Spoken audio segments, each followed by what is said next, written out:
Good morning, how are we doing? So the weight loss roller coaster and what to do instead. That's what we're going to be talking about over the next 3 to 5 minutes.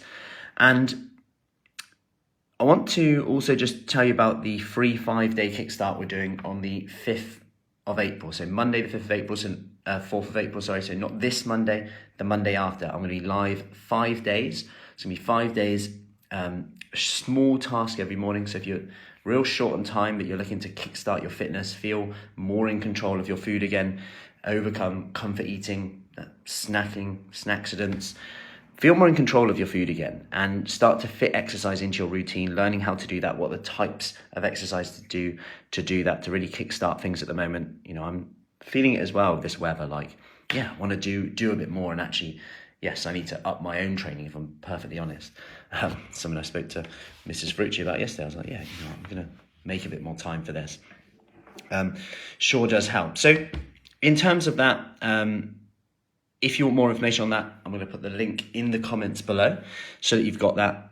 And we are all good to go from there. So weight loss roller coaster. So speaking of that, you know, it's a time where a lot of people want to do something with their weight. Maybe, you know, if you combine lockdowns, winters, everything. So the one mistake people often make is relying too heavily on the scales. Now we talked about that a lot, and I talk about it a lot. But there's many things that can impact the scales. Like take fiber for argument's sake. Good morning, Sue. Take fiber, that will prolong the time that food has to move through your digestive system. So you also retain more fluid in your large intestine. So this can make your weight go up, and this isn't body fat, okay? This isn't body fat. If you're eating more fiber, you could just catch it. You're on a lower carb, there we go, I'm back.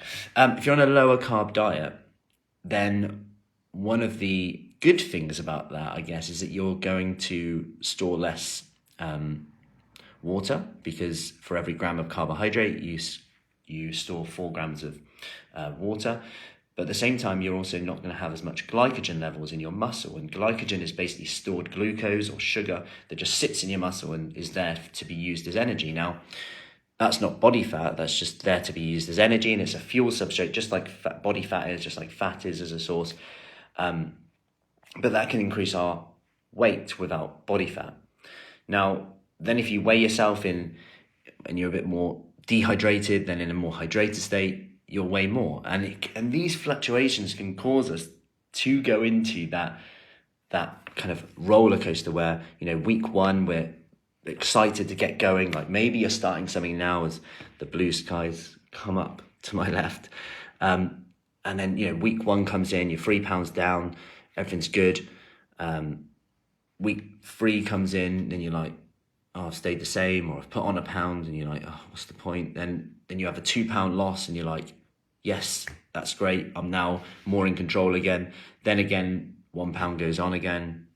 You go to week 6, nothing changes, and you've lost that kind of bit of excitement. The honeymoon period's over, and then week 7, 3 pounds loss, and this is just up and down. That is massively emotionally draining as well. But the solution here is you could look at the same results I've just described, and it actually averages 1 pound a week on there. But the amount of emotion, you probably felt it. Like even just saying it is quite stressful to talk about. Like, oh damn it, this is rubbish. I'm rubbish. Yeah, I could have just eaten more beans than normal. Which don't agree with me. Great, but sometimes you take the hit.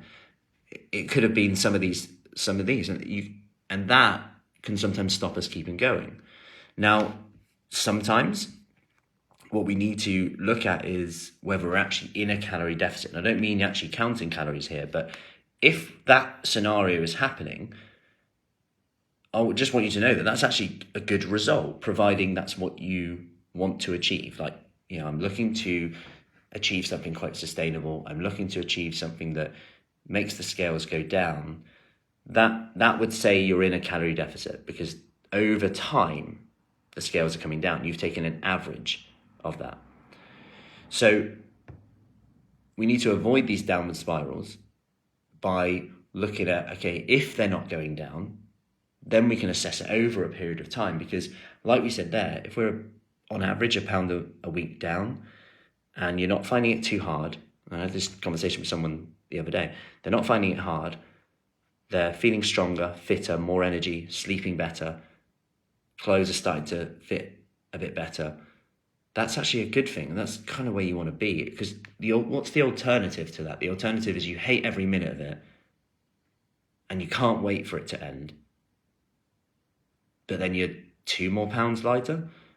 But then what happens when you get to that 2 pounds? Then you're like, right, yes, I'm done. I'm now going to go and eat everything that I couldn't eat or didn't eat before.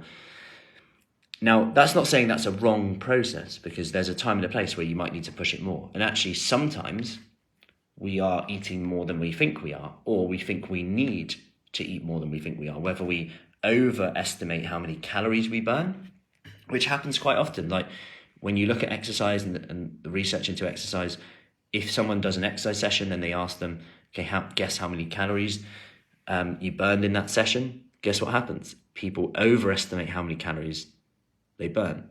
Then when you ask them, okay, you just had a meal, how many calories do you think you ate? People underestimate how much they have eaten. So you have that balance right there already. And sometimes it's about, and this is something that we do, getting it a bit more in depth with your nutrition. When you get to this stage, there's many stages you can do before that. You know, you can talk about hand size guy. Are you having protein at every meal? Are you drinking enough water? Are you getting enough fiber in your diet? Despite that, maybe causing the weight loss roller coaster. Morning, Joss. Morning, Linda. All of these things going in that direction. Then we can think about, how many calories are you actually eating, even in whether you count them or not. So we can actually look at that, because even if it's for a few days, to get a better idea of where you're at right now can actually just give us some information on, this is the good thing, is that you maintain it there. What happens if you actually go lower for a short period of time? And I know this sounds like a real negative thing, and it probably disagrees with a lot of things you read out there, but it's just what the research shows. You go a little bit lower and a little bit lower for a short period of time, just to see if that actually makes the scales move.